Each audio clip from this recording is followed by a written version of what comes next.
आदमी हंस रहा था जैसे उसे ये सब करके मजा आ रहा हो। फिर उसने आशा को घसीटना शुरू कर दिया। आशा जोर जोर से चीखने लगी। उसकी चीखें पूरे हॉल में गूंजने लगी। राजस्थान के एक पुराने आर्ट्स कॉलेज में एक अलग डांस स्टूडियो बिल्डिंग थी। दिन में यहां म्यूजिक और प्रैक्टिस होती थी, लेकिन रात होते ही उस बिल्डिंग को पूरी तरह बंद कर दिया जाता था।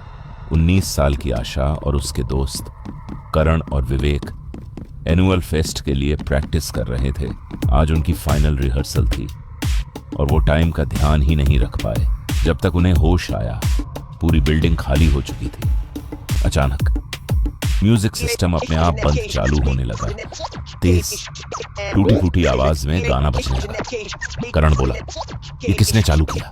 तभी उसका पैर फर्श पर फिसला, लेकिन गिरते वक्त उसे ऐसा लगा जैसे किसी ने पीछे से धक्का दिया हो। वह जमीन पर गिरा और उसके पैर में जोर का झटका लगा। विवेक करण के पास रुका और आशा से बोला, तू गार्ड रूम देख, शायद कोई हो। आशा बिल्डिंग के बाहर जाने लगी। तभी उसे महसूस हुआ जैसे कोई उसके पीछे से सीढ़ियों की तरफ भागा हो। वह पलटी, उसे ऊपर जाते हुए एक साया दिखा और फिर ऊपर की तरफ से घिसटने की आवाज आने लगी, जैसे कोई भारी चीज जमीन पर खींच रहा हो। आशा को लगा शायद कोई स्टाफ अभी भी यहां है। आशा धीरे धीरे ऊपर गई और एक पुराने प्रैक्टिस हॉल के पास पहुंच गई। यह हॉल हमेशा बंद रहता था और वहां कोई लाइट भी नहीं थी। दरवाजा बंद था, लेकिन अंदर से हल्की हल्की आवाज आ रही थी। आशा ने दरवाजा धक्का दिया, पहले नहीं खुला। फिर उसने कहा, कोई अंदर है तो दरवाजा खोलो। कुछ सेकंड की खामोशी और फिर अंदर से किसी ने धीरे धीरे दरवाजा खोल दिया। कमरे के अंदर पूरा अंधेरा था। बस कोने में एक आदमी बैठा था, सिर झुका हुआ, बिल्कुल चुप। आशा ने डरते हुए कहा, सर प्लीज मदद कर दीजिए। अचानक दरवाजा अपने आप बंद हो गया। आशा घबरा गई।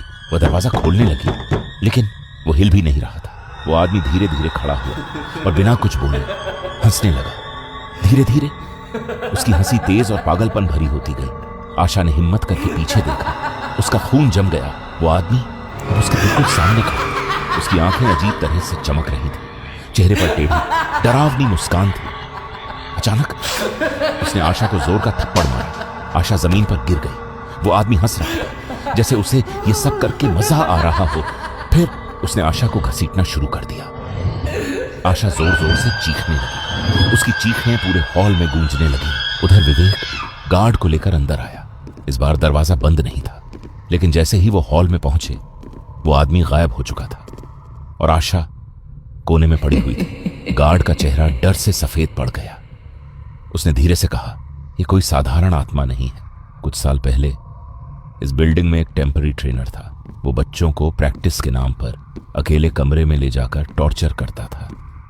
उसे दूसरों का दर्द देखकर अजीब तरह की खुशी मिलती थी। जब उसकी शिकायत हुई तो उसे तुरंत निकाल दिया गया, लेकिन जाने से पहले वो इसी हॉल में छिपा रहा और कुछ दिनों बाद उसकी लाश यहीं मिली। गार्ड ने धीमी आवाज में कहा, वो मारता नहीं, वो पहले खेलता है। कुछ महीनों बाद आशा ने कॉलेज छोड़ दिया, लेकिन कभी कभी उसे अपने गाल पर वही थप्पड़ महसूस होता है और उसके कानों में वही पागलों वाली हंसी गूंजती है।